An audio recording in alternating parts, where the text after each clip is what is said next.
Hello everyone, welcome back. DM Gashbad here. I've got one more 500-point Warhammer the Old World game to share. When I started this series of games, I made myself 7 different 500-point army lists, and when it was time to play a game, I simply drew one randomly.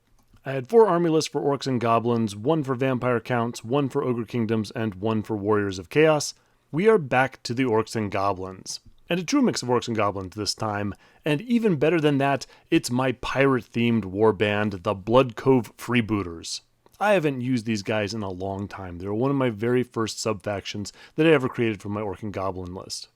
I wanted each of my 500-point Orc and Goblin lists to be a little different from each other, and the easiest way I could do that for this list was to have it led not by a Goblin War Boss or an Orc Big Boss, but by a Shaman. I'm going to give magic a try. I've heard good things. In this warband, the shaman is Briny da Deep. I made him level 2, and since I don't really know what I'm doing, I'm gonna take battle magic. Seems like it has a real mix of spells, sort of general utility stuff. I'm gonna try that until I figure out what I'm looking for in future games. Briny's only 95 points, so I had some points left over to give him some magic items, so I went through trying to find some stuff to help him out with his spell casting. At the end of the day, the best thing that I could find was the Ruby Ring of Ruin. An extra fireball spell casting at the same level he does that can't miscast? It seems like that's hard to beat. The rest of the army wasn't hard to pick. I basically took everything that I had. I couldn't take the Goblin Bolt Throwers that I had painted because you can't take them in armies of less than 1,000 points. So what I took was 25 Orc Boys with additional hand weapons and full commands, that's Warriors, 25 Goblins with full command and shields, that's the Goblin Riggers. I still kind of like these ideas of small Orc Error Boys. Error Boys, was corrected on that. So I've got Dimgrum's Deadeyes 1 and Dimgrum's Deadeyes 2, just 5 Orcs with warbows. I kept them in close order because I think there might be a use for these guys getting into combat. And finally we have R the Troll. R the Troll is a river troll with a great weapon.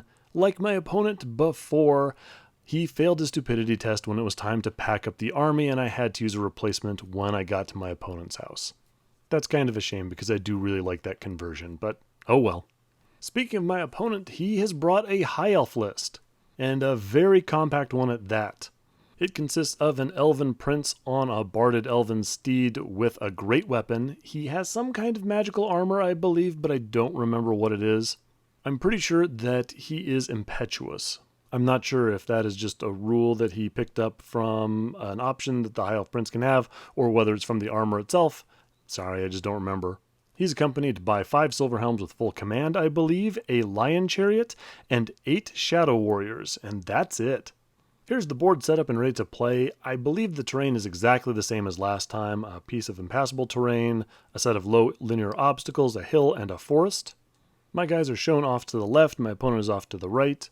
The thing that I was most concerned about in his list was that both the Lion Chariot and the Silver Helms have the first charge ability, meaning that on the first charge that they announced during the game, if they make contact in that round of hand-to-hand combat, I can't claim any sort of rank bonus. And that's really bad news. Not only does it lower my combat result, but it also lowers my leadership. I depend on my rank bonus for the warband rule to increase my leadership. If I don't get to add my rank bonus, then I'm just stuck at my Shaman's basic leadership of 7 as the highest in the group. So Bildrot's Borders and the Goblin Riggers have deployed back a little bit. The Borders are screened by a unit of Orc Error Boys, and the Goblins are screened by the Troll. I'm going to try and force the High Elves to charge those groups with their Chariot and their Silver Helms before they charge anything really important. Can't take away their rank bonuses. The other group of Error Boys is off to the right, my right, on the hill, and I really had to think about where I was going to put my Shaman. For my spells, I rolled up Oaken Shield and Curse of Cowardly Flight. Oaken Shield sounds pretty good, it's easy to cast, and it gives the Shaman and the unit he's with a 5-up ward save. Curse of Cowardly Flight sounds pretty good, range 15, and it forces a panic test on a unit. It's probably not going to do anything to High Elves who have pretty good leaderships, but if they fail it, it could be a real game changer. So it's 2 spells that are okay but not great. Unfortunately, I feel that way about a lot of the spells, especially the ones that I could substitute these for. I have a couple of assailment spells that I could swap these out for, but I don't really want that Shaman in combat, I don't think. I think it's really likely that he's going to get killed. There is Gaze of Gork, I don't know. I think it's probably better used against an army with more numbers than this one here. And plus, I've never had a whole lot of success with these random ranged spells that the orcs like to have. The other problem, of course, is that the goblins have impetuous, so if I get within range to cast these spells, there's like a 50-50 chance I'm just going to haul off and try and charge whatever it was I'd rather blast. So I just stuck with the spells that I was given, and I put the shaman in with the goblins. His base size doesn't match, so he has to go off to the side, but the plus to all this is that the goblins also have warband, but they also have the horde rule on top of that, meaning they can claim a +3 to their rank bonus. So that will actually bump the shaman's leadership all the way up to 10, which is pretty good. But on the other hand, he is in with a unit of impetuous goblins that I really don't want to get into a fight. Over on the High Elven side, no real surprises. The prince goes in with the Silver Helms in the center of the table. The chariot is hiding behind that chunk of terrain off on their right, my left. And the Shadow Warriors are skulking around behind the forest next to the orcs. So as far as we can tell, it's the same as in 8th edition. If you place down a unit that's been scouting, it still counts as the last deployment. So I'm going to get a +1 to the die roll to see who goes first, and I end up winning. Cool. The troll passes stupidity, and everyone just creeps forward a little bit. I've got some shooting and some spells. I don't need to close the gap right away, but I do want to get the Arrow Boys and the Ruby Ring of Ruin in range of the Silver Helms. I'm just going to ignore the Shadow Warriors for now. I don't think it's worth my time to go chasing them around. In the command phase, I do believe I managed to cast Oaken Shield, so the goblins and the shaman get a 5-up ward save. Like I said, Oaken Shield has a casting value of 7 with my +2 for being a level 2. I only need to roll 5 or more on 2d6. The Fireball from the Ruby Ring of Ruin is a different story though. It's got a casting value of 8, so I need to roll 6 on 2d6, which you wouldn't think would be too hard, but I fail it anyway. Still, in surprise news, I go and fire with the Arrow Boys in the shooting phase, and I actually kill a Silver Helm. Silver Helms only have a 3-up armor save now, and so yeah, they're kind of vulnerable to small arms fire. That's fantastic. They've already accomplished more than I thought they would. So High Elf turn and no real surprises. The Chariot and the Silver Helms move to the center of the table, ready to unleash their charges in the next round, and on the left the Shadow Warriors move into the forest so they can see my forces and shoot at them in the shooting phase. They target the Arrow Boys over on the left and manage to kill 3 of them, which is a little surprising. The good news is that the Arrow Boys managed to pass their panic test, and hey, now I have a sacrificial unit to go stick in front of those fast-moving forces that are bearing down on me. So round 2 for the Orcs and Goblins, and we activate Operation Take Away the First Charge. So R the Troll passes stupidity and marches 1 inch away from the Silver Helms, and the Arrow Boys march towards the Chariot. My hope is that if the High Elf player wants to charge anything, he has to charge these 2 losers. That'll take away that really ugly first charge ability for the rest of my troops, and then we can go on and have a nice murderous battle beyond that. Plus the River Troll has 4 wounds and a great weapon. I'm hoping he survives the first round of combat and gets to strike back. For magic this round, I kind of think I failed to cast all 3 of my spells. Oaken Shield, Fireball, and Curse of Cowardly Flight. I think I messed up the rolls on all of them. The Arrow Boys on the right open up, and I think they get some pretty good hits, but this time my opponent makes his armor saves and no more Silver Helms die. So back over to the High Elves. The Silver Helms don't really have much of a choice, so they and the Prince charge into R the Troll. The Lion Chariot doesn't really like the charge that it's been given, so it actually moves off to the left, and the Shadow Warriors continue to pick their way through the forest while firing at my orcs. This time the Shadow Warriors failed to kill any of my guys, which is just fine with me. However, I think I underestimated how much damage the Prince and the Silver Helms can kick out, especially since the whole front rank gets to fight. R the Troll takes 5 wounds. I don't think he manages to regen any of them, and he keels over and dies. Never got to swing with that great weapon of his, which is disappointing. The Silver Helms are a little bit too far away from my guys to want to overrun, so they pass their leadership test and pretty much just stay there. The Prince shuffles back into his favored position. So back over to the Orcs and Goblins, and the first thing that I have to do is find out if that 2-man Arrow Boy unit off on the left fails its impetuous test. I'd really like them to stay where they are and continue to disrupt my opponent's plans, fire those bows, but they fail and so have to declare charge against the Silver Helms, and that's probably going to be the end of them. Not only that means I can't shoot at them with the rest of my stuff, which isn't great. So the Arrow Boys on the right wheel over on that hill to get the Lion Chariot in their sights, and the Orc and Goblin mobs back up a little bit. Just want to make these subsequent charges a little more difficult. Oaken Shield may or may not have been cast successfully. I'll let you know if it becomes important. But Fireball again fails to cast. 2d6 strength 4 hits would have been really nice on that Lion Chariot, but it's just not working out for me. I'm out of range for Curse of Cowardly Flight, and so it's over to the archers, who again continued to outperform my expectations. They put a wound on the Lion Chariot. Nice work from the orcs with bows. And not only that, but the charging orcs into the Silver Helms, well, one of them just leaps up and manages to drop kick a Silver Helm to death. And then, not only that, they only take 1 casualty in return. Better than trolls. They do end up losing the combat by 2 because we were using the FAQ, which now says that unit has to be 5 or more in order to claim the close order bonus. But even then, they pass their modified leadership test, and the lone R-boy only gives ground.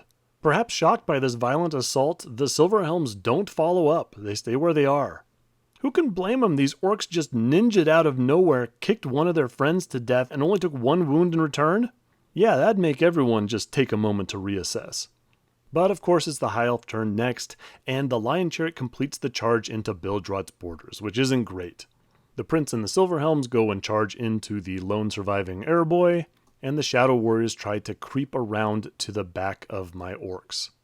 In the shooting phase, the orcs are right in front of the Shadow Warriors, but they can see the Airboys up on that hill, so they take fire at them and kill off 2 of them.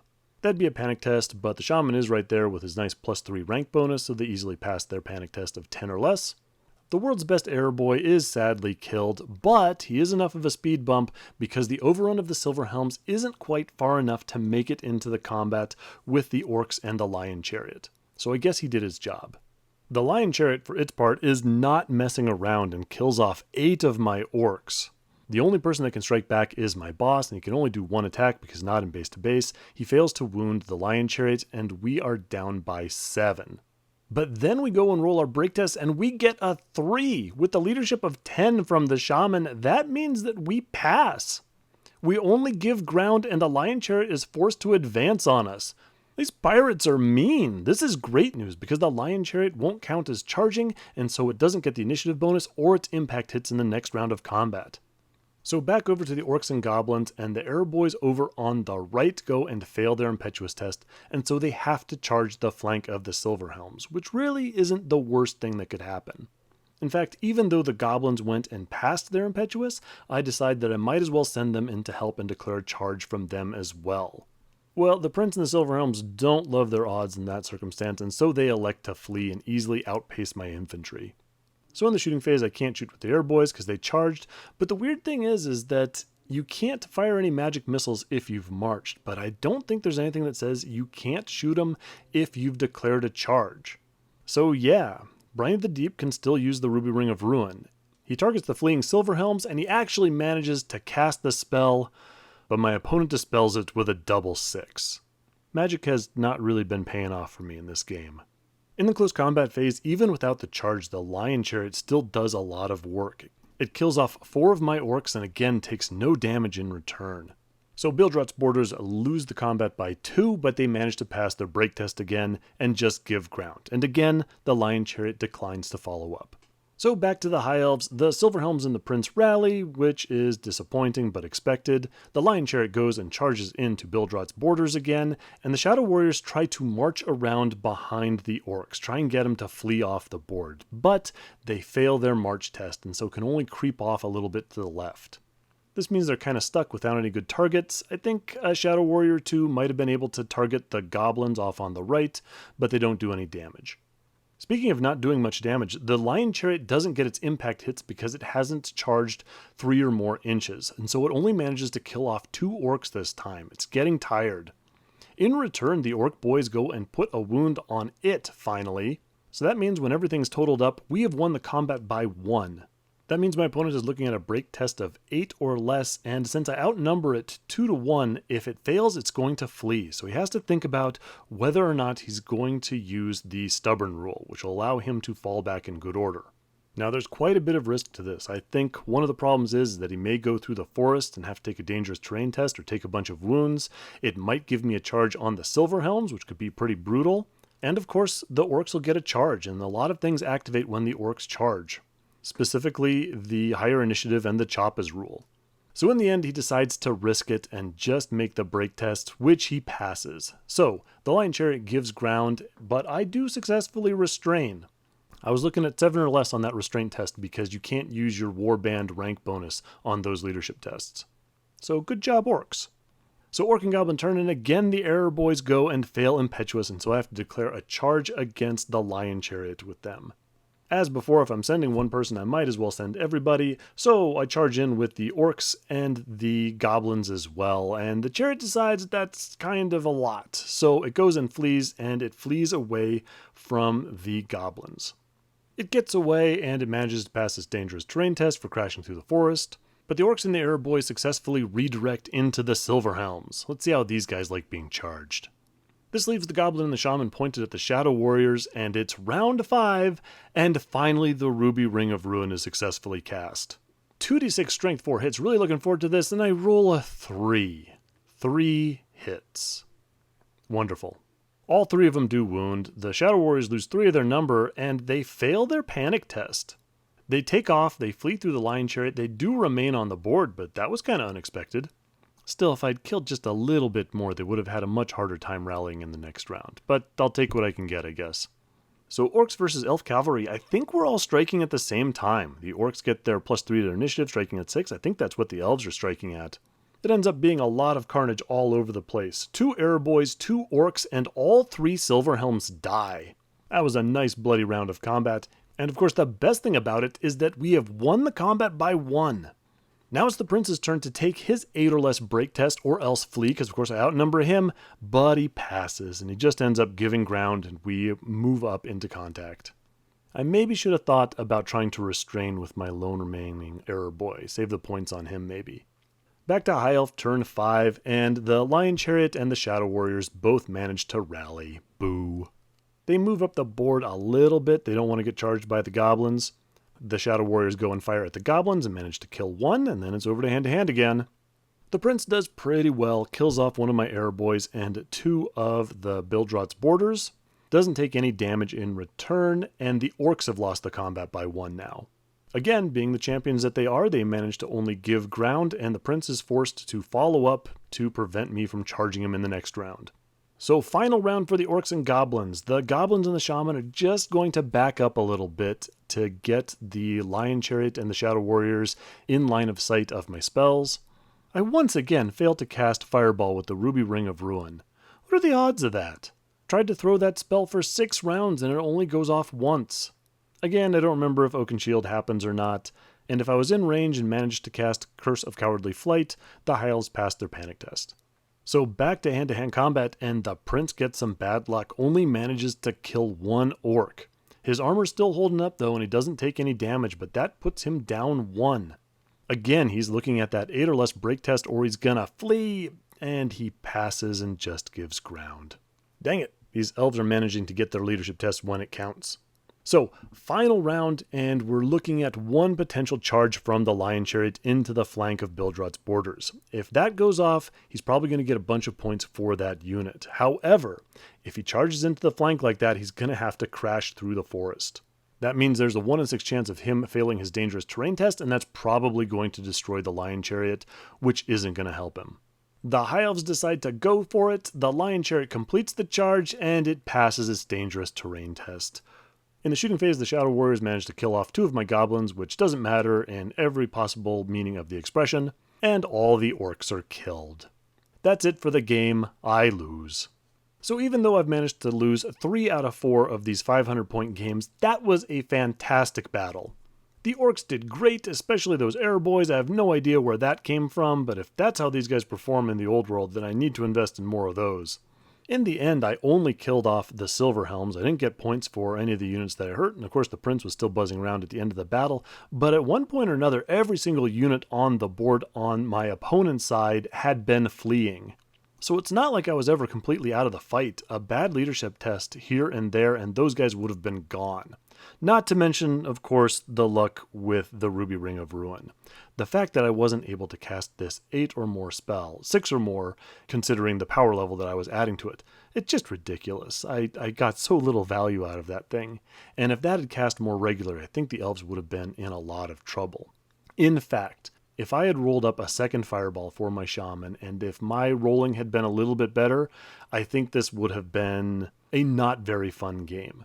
If the High Elves had just been taking 2d6 strength 4 hits twice every round as they were coming in, then I think they would have been blasted off the battlefield, and this would have been a big nothing burger of a battle report. So maybe it's better that things panned out like they did. It gave the regular orc boys more of a chance to shine. I am so proud of them. Even though they all died and really didn't kill that many elves, I feel that they did great. Between their leadership tests and pulling down elite elven cavalry, yeah, next grog's on me. I think having that leadership 10 level 2 shaman wandering around was actually really good. I think his leadership helped keep the army together. It was wasting a bunch of points with the goblins, and of course the impetuous could have messed everything up and they could have sailed into a combat that they had no business getting into. But the +3 leadership did mean that they were contributing even if they weren't actually taking part in the fighting. And that's about it. I've run through this series of 500-point games. Leave a comment if you have any questions, observations, or concerns. Eventually, I'll be back with some more, and hopefully I'll see you on the next one.